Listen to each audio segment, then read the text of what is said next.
Hello, all, and thanks for joining us on the first episode of Back to the Podcast. We are your hosts, Justin Neal, and I am Chris Lawler. And our mission is to create an entertaining, cinema-centric discussion about the past, present, and future of all things revolving around entertainment.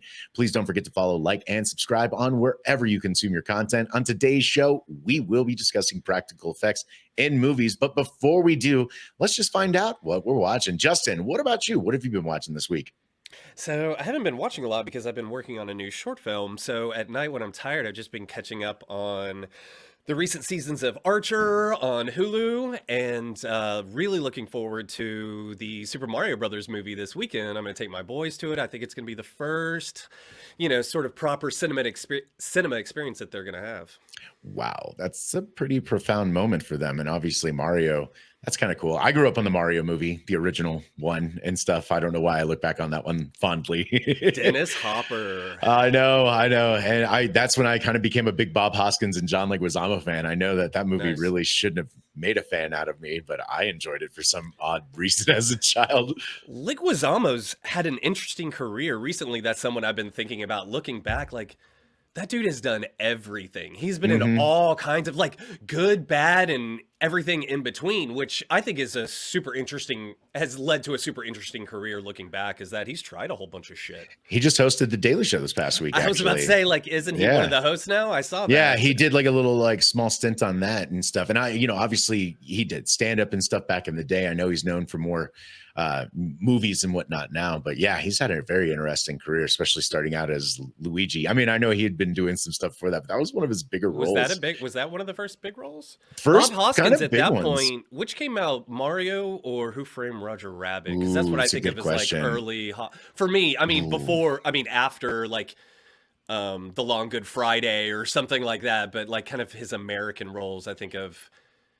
I wonder how he landed that role in Who Framed Roger Rabbit. It was supposed to go somebody else, and they turned it down. I can't remember who off the top of my head, and because they thought it was too preposterous of a thing, and he was okay to act alongside a puppet and everything like that. But it was supposed to go to somebody else. I can't remember who. Let's see if I can find. Zemeckis directed that. Was that one of those that Spielberg produced along with Back to the Future? Because it says Steven Spielberg, presents Back to the Future. So I was wondering if. So Who Framed Roger Rabbit, I think, came out first. Before to go back, yeah, because the Mario was 93, and wasn't Who Framed earlier than that?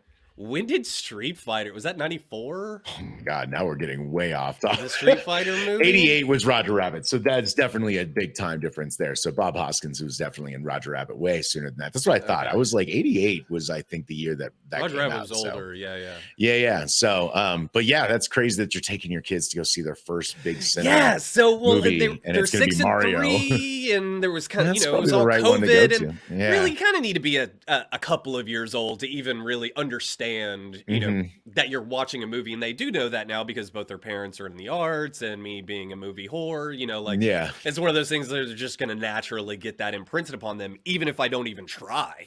It just kind of comes out. So they know about movies, and they ask about actors now, oh, who's the actor that actually they were asking who plays Dracula. Well, that's Gary Oldman. And so they kind of know the different, they're learning that people create this.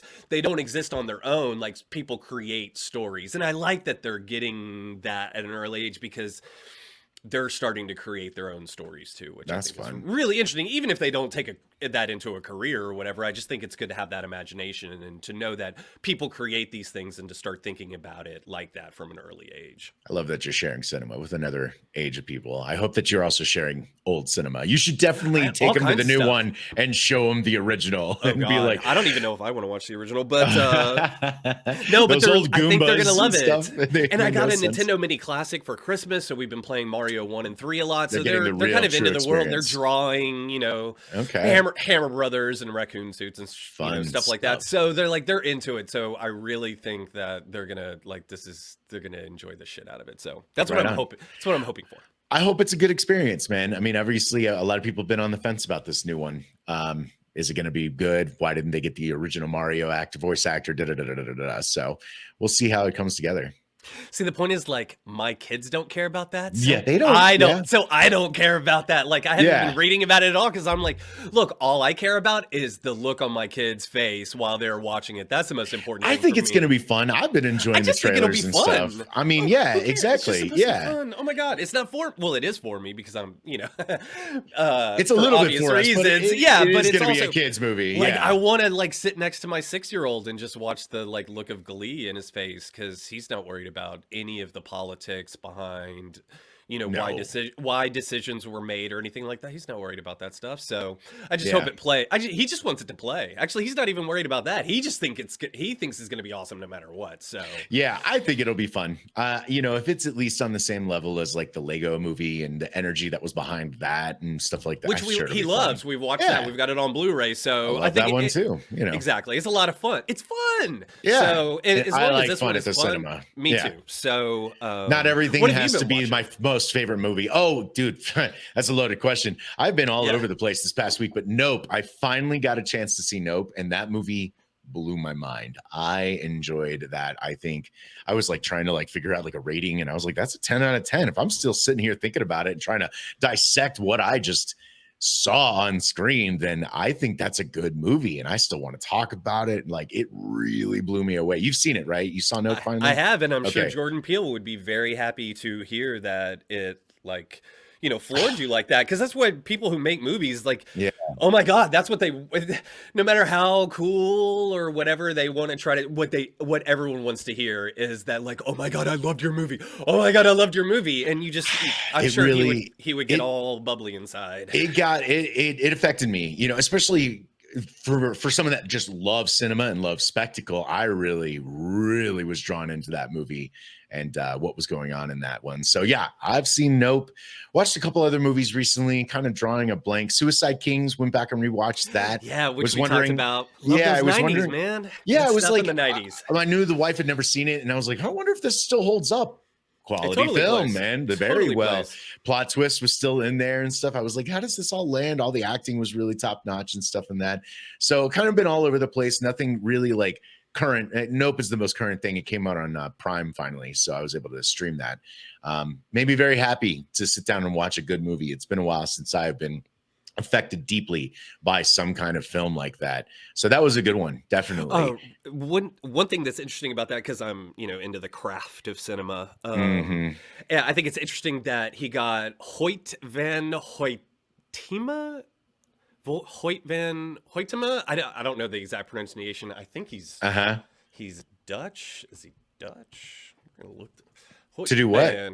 He's the DP Okay. of Nope, and he's been working with Christopher Nolan recently, so shooting a bunch of stuff in IMAX, like he did Dunkirk. I haven't seen that one yet. Did he do unfortunately. Interstellar? He did Interstellar. Okay, So, I like that. Yeah. when Jordan Peele and company, but like he's the director, so he wrote and directed it, so he's leading the charge. So when Jordan Peele got Hoyt van Hoytema like on board, and they shot Nope, the whole thing in IMAX, which is a That's really why it gave it interesting, such a big scope. Okay. a big scope because they shot it that way. That's why it felt like that. Okay. Yeah. Cool. So which I Didn't know knew that. I knew that going into it, but I really saw that, and I think it played really well. And to me, I was sitting there going like, good choice. This is a good Yeah. choice. So I'm glad that you, not knowing that, got the effect that they That had movie- intended through the cinematography of making it such a big thing. But the whole thing was shot in IMAX, which different lenses, it changes the depth of field. It changes does. everything about Yeah. it.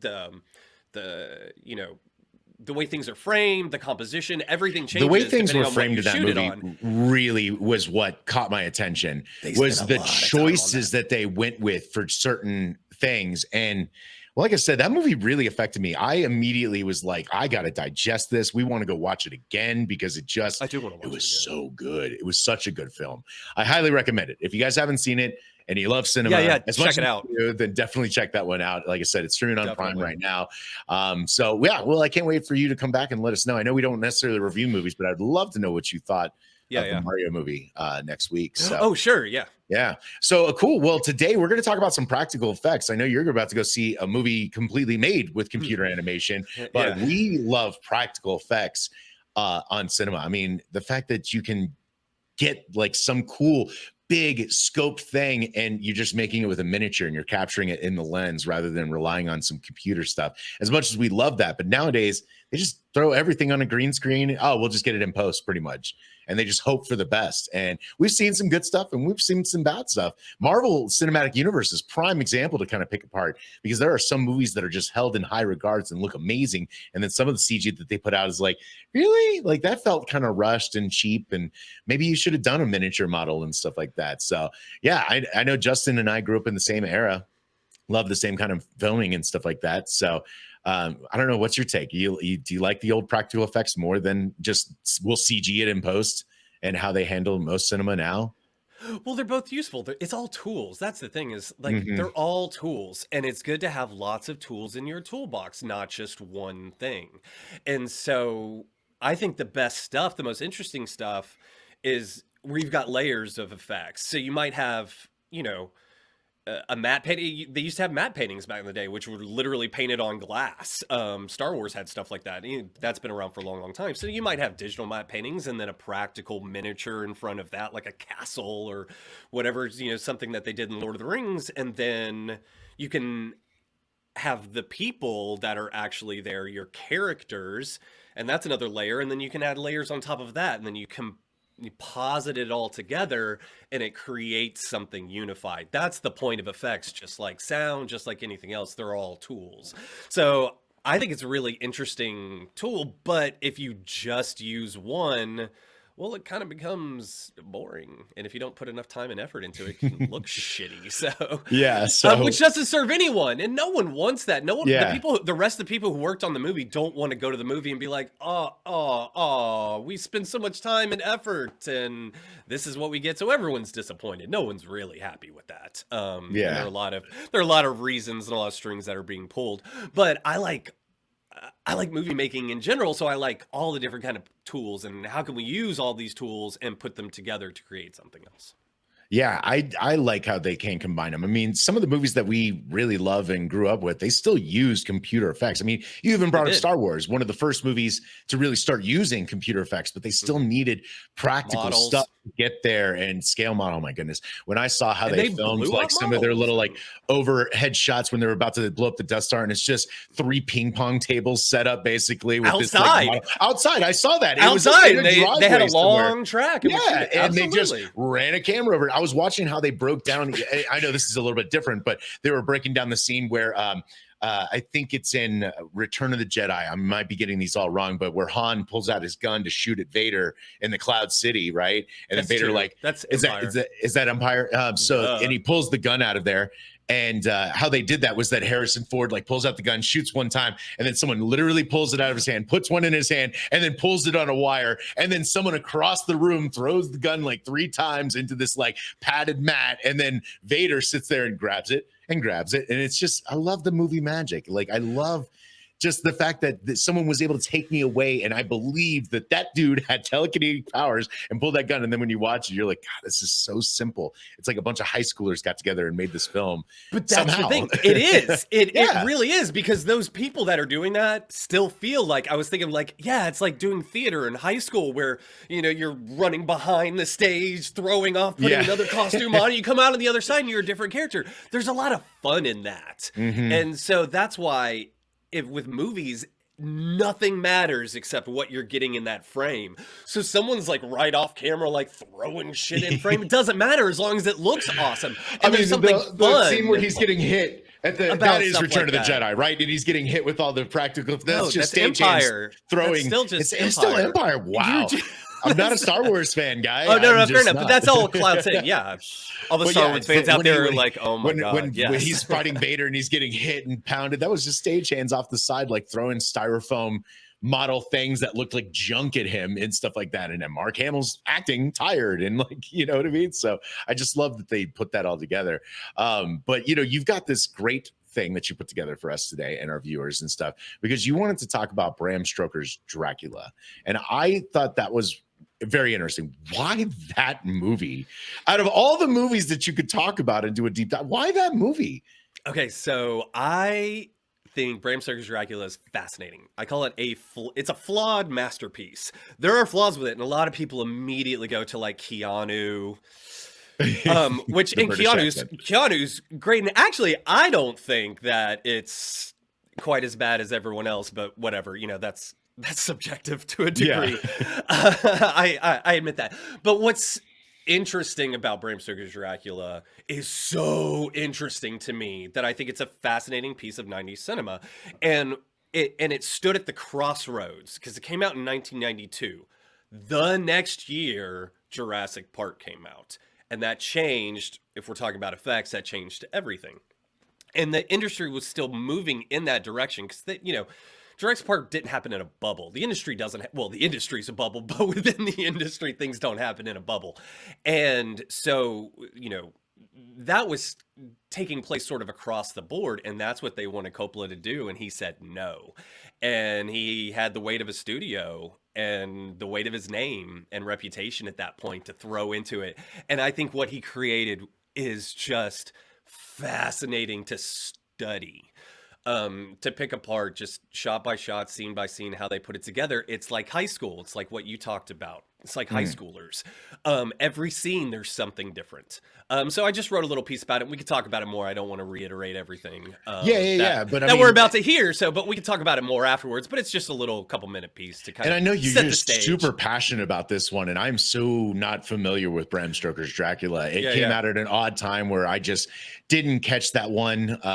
I've seen bits and pieces. We were too young, and by the time we were probably old enough, like it had kind of moved on. Time had moved on, but something had kept me to it because we'll talk about it. But it kept me obviously drawn to drew it. You in. Yeah. And so when I was finally able to, see it as when I was of age, it's been one of my favorite movies ever since. So I think I just caught that movie one too many times, like halfway through on HBO. Yeah, I think a lot on HBO. Exactly, it was a total 90s, like 1994 HBO. Yeah, totally. Exactly. There are movies like that have just been ruined because they aired at the exact same time every day and stuff. So you would catch like the tail end. So I've seen the end of the same part over and over again. Exactly. Well, cool. Well, you put together a nice presentation. Let's take a deep dive and look at what made the practical effects in Bram Stoker's Dracula so appealing to Justin. By the end of the 1980s, American Zoetrope, the San Francisco-based production company started by Francis Ford Coppola and George Lucas, was in dire financial straits.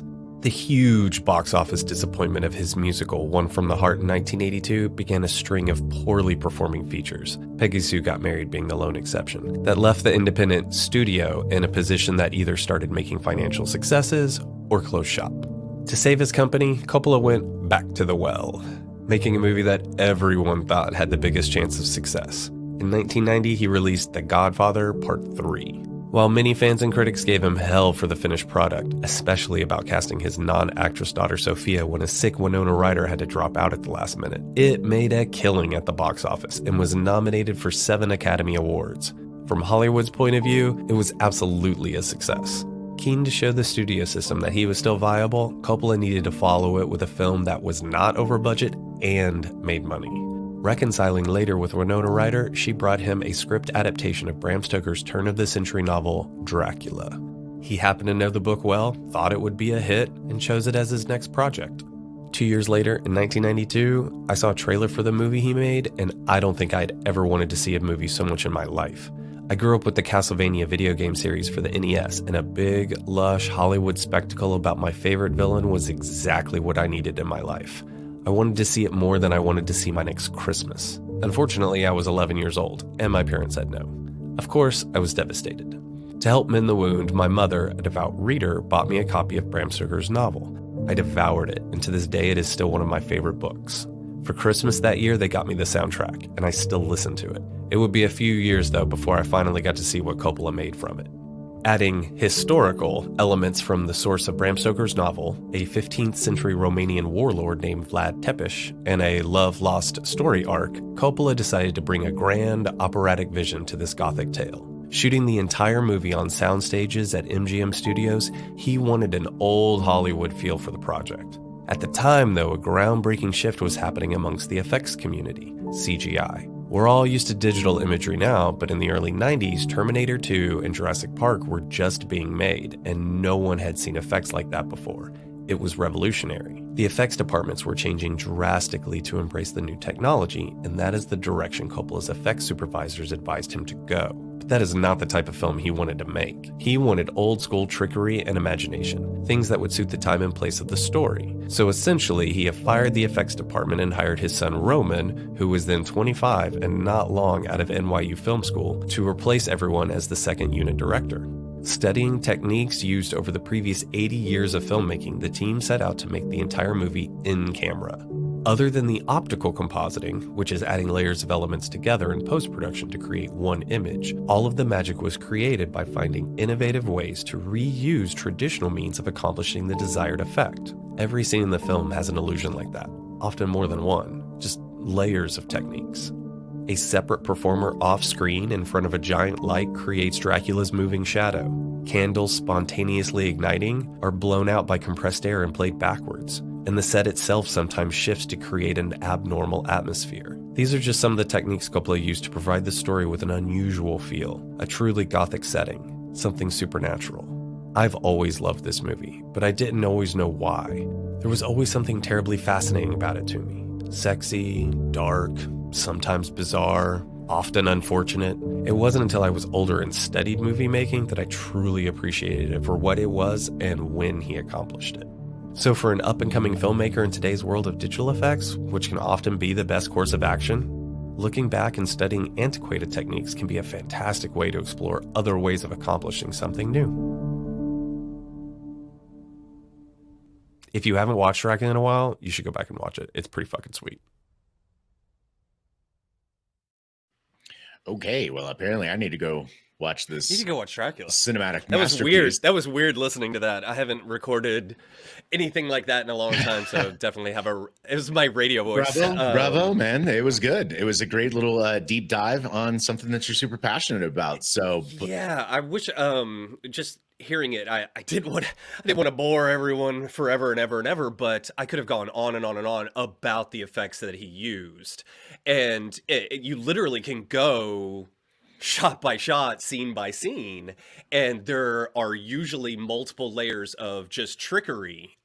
That's what I would call it, just illusions and trickery going on. That's fascinating, and a lot of times it's so subtle you don't realize it's happening. One of my favorites, I mentioned, the set actually moves at one point when Keanu is in Castle Dracula at the beginning, and Gary Oldman's there, and they're kind of doing their back and forth, and Jonathan Harker's room, and there's the whole shaving scene.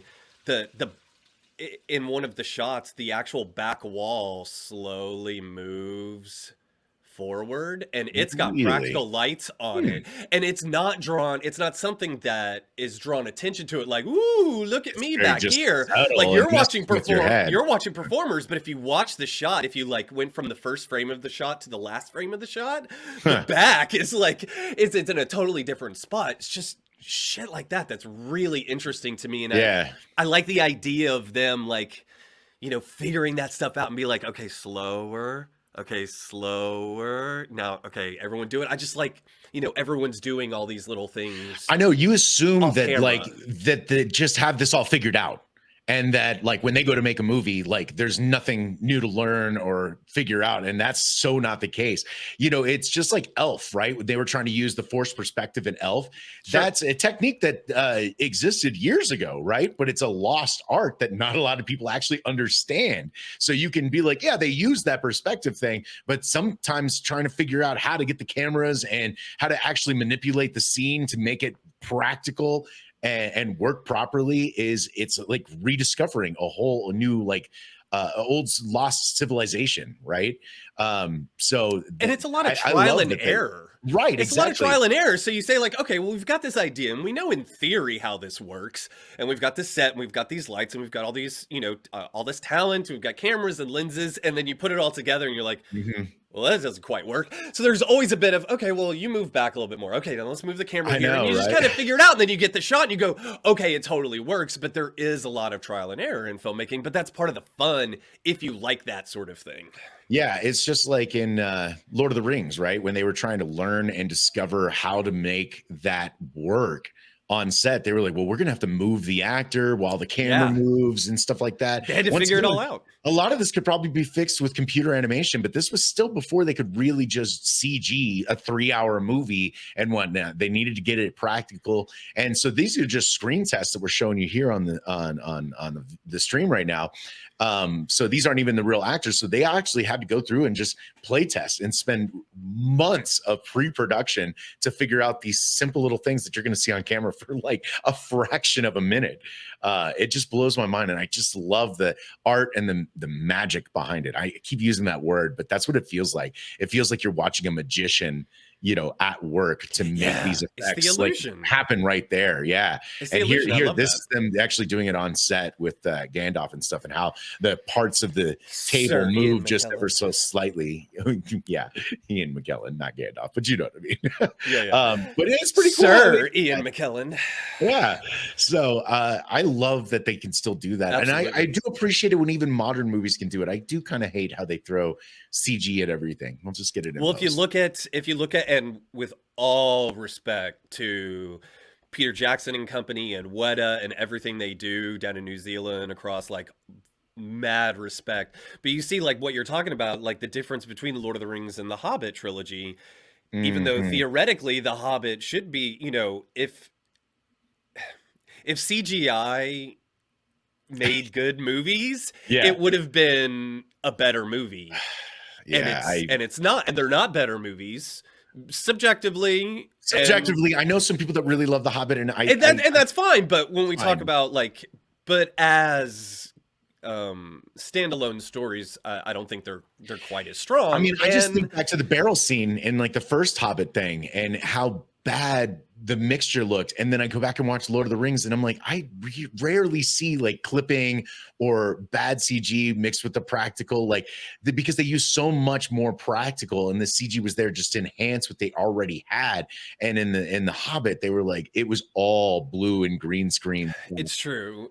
Well, and that's why compositing, and in Dracula, they used optical compositing. They've been doing that for 30 years or whatever. What's optical compositing? Okay, so optical compositing is the same thing that we would do in a computer now, except there you're doing, they literally have like projection, like they have projectors lined up, and so you shoot all of these separate items or assets individually, and then you composite them all onto one piece of film.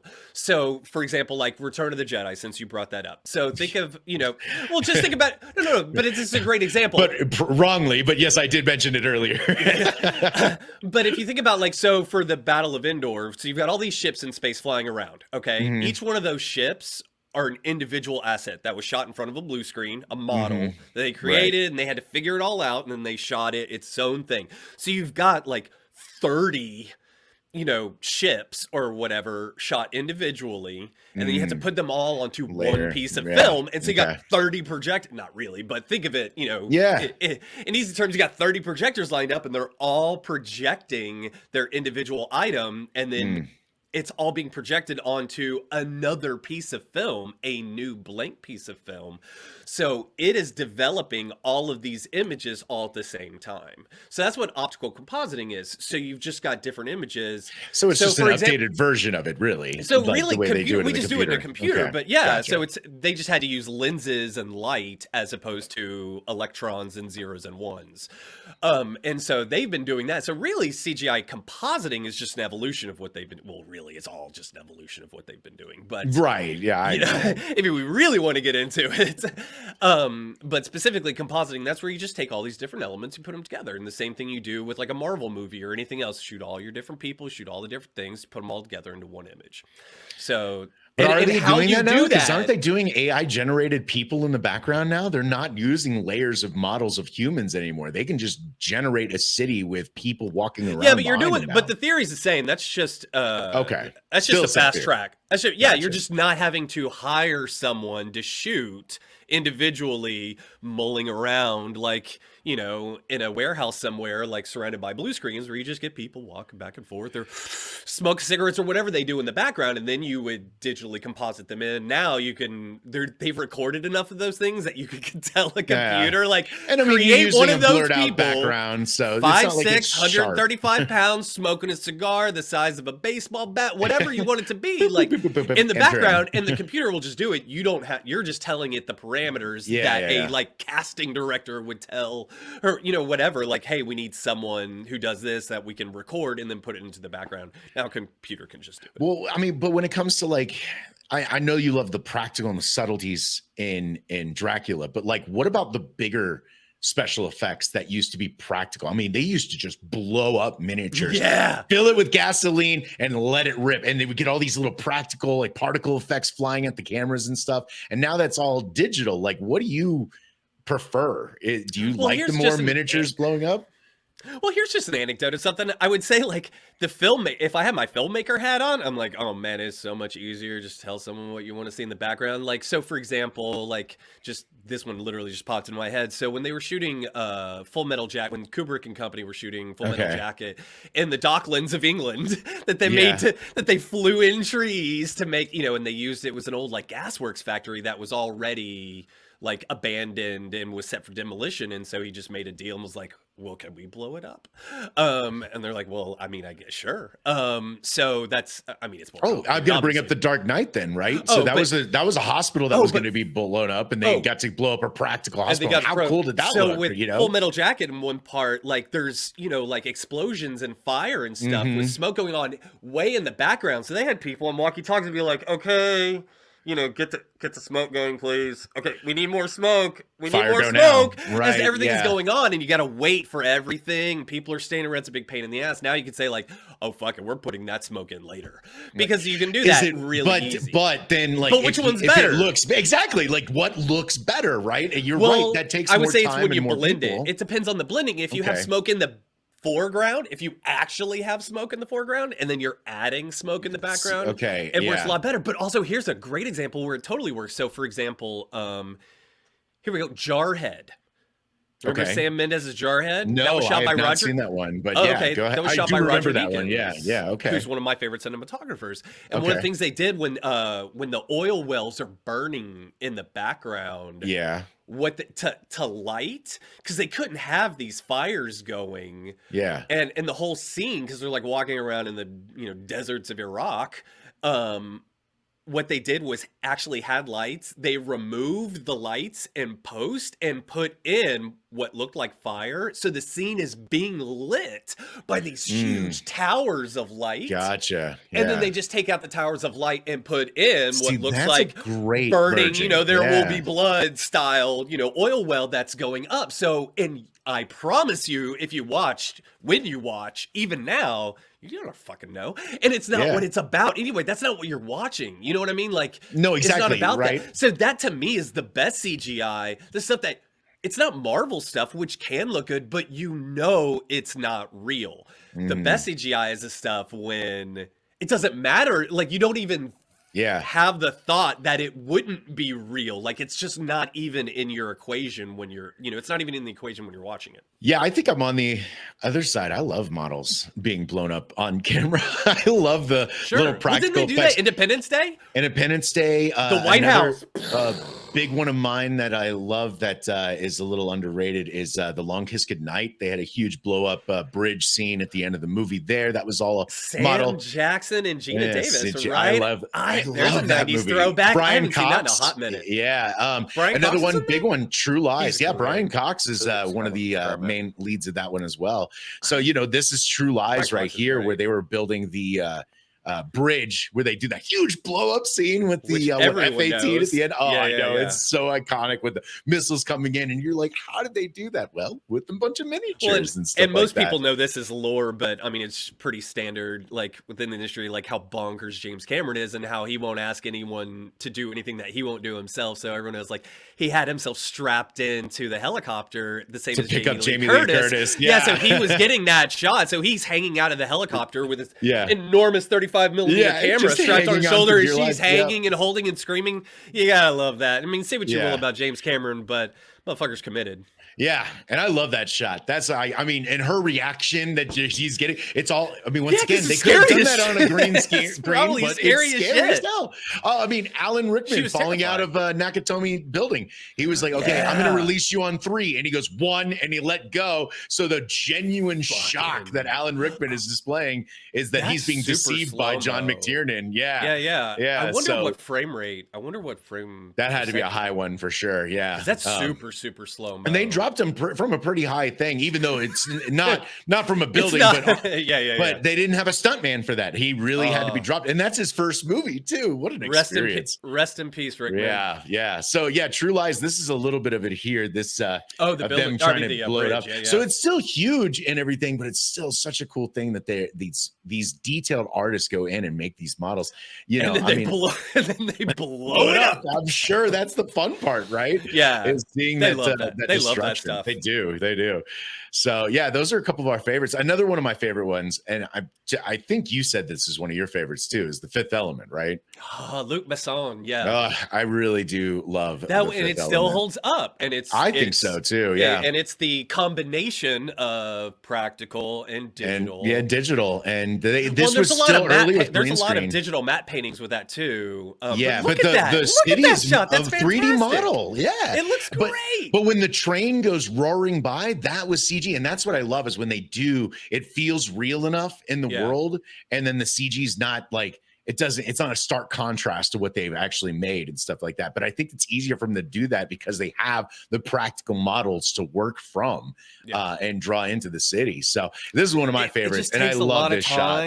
It takes the thing about the practicals that like it used to be things get. I mean, they still take time, but it's just a lot easier. Like, look, we have a deadline. Because the higher ups like have already announced when this is being released, and the fastest way to do this is just to throw a whole bunch of unnecessary money at a whole bunch of people to do all of this digitally very, very quickly, as opposed to the time it takes for artisans to craft each of these things, which we love. But if you don't care about that, if that's not your passion, I know. Then like the bean counter is going to look at that and be like, I know. we spent $100,000. Why are we spent a year? A How long did we spend on pre-production? I know. Year to build a lightsaber? Why didn't we just put it? Yeah. So, but I love artists that are passionate. I mean, Adam Savage, right? That's how he got his start, was making models for episode 1 and whatnot. Who? So it's Adam Savage, Mythbusters, my man. Oh, okay. Yeah. So that's how he got his start in the industry, was making practical space models for Star Wars Episode 1, a couple other things like that. But he worked for ILM and everything, and and he loves that. David Fincher. Oh, David Fincher too. I didn't know that. Okay. Well, he's from Northern California. He's from San Francisco. Okay, cool. That's where like Zodiac's set in San Francisco. It's one of the kind of his hometown. And he was doing when he was really young. I mean, like 19 or 18. Like started doing. He worked on Return of the Jedi. He was like doing. I didn't know that. He was doing composite. Speaking of, he was working on optical compositing. So he comes from an effects background, which if you maybe that's why they're so good in Fight Club. Then, you know what I mean? Like, there's a lot of good CG in there. Like when they go through the keyhole into the next thing. Like as a kid, I wasn't even thinking about that. But I was like, that's all digital. No. There's that shot where they're like going into the keyhole when he's like giving it. Brad Pitt's having sex. Oh, with that one. Oh, okay. Yeah, there's a couple of like little effects that I thought were more practical, and I was like, this is all digital. That's so crazy that he merged it so well that you're not. It's a great effect because you don't even see it, and he's using it as transitions and stuff. And instead of just wipes across the screen, he's thinking of like cool, ornate ways to do transitions into the next scene. Fincher, we could talk about him on a whole podcast episode. Speaking of which, we're kind of wrapping up for the day, man. We got another episode though lined up coming up, and we're going to be pitching our ideas for what deserves a remake, because everything's getting remade nowadays, and sometimes they just remake stuff that was already a remake, and the remake that they already did was great. So why remake a remake just to cash in on it? And there's so many great movies out there with great ideas and just poor execution, right? So that'll be on next week's episode. Yeah, I'm looking forward to that. Me too. I know I've got quite a few locked and loaded in the chamber. I've only got one. You only got one. I've always said there's only one movie that I would remake, and there's one like novel that I would adapt. Well, there you go. If given the chance, of course. Right. But next week, in a perfect world, next week we're gonna have that. We'll talk about it. Yeah, absolutely. So that kind of wraps it up. I want to thank everyone for tuning in to our inaugural episode. I hope you had fun. Justin, you had fun? I did. I love talking shop. I love talking about movies as well. So thank you so much for tuning into today's show. If you did enjoy what you heard, tune in every week for more. And please consider subscribing on whatever platform you're enjoying us on. Let us know in the comments below what your favorite film is with practical effects. We'd love to hear from you. And for our next episode, we will be discussing those movie remakes like I was talking about. And we will be pitching our ideas for movies that really deserve to be remade in today's movie madness that's out there. So to join the conversation, let us know your pitch for a remake. And of course, we will see you next time.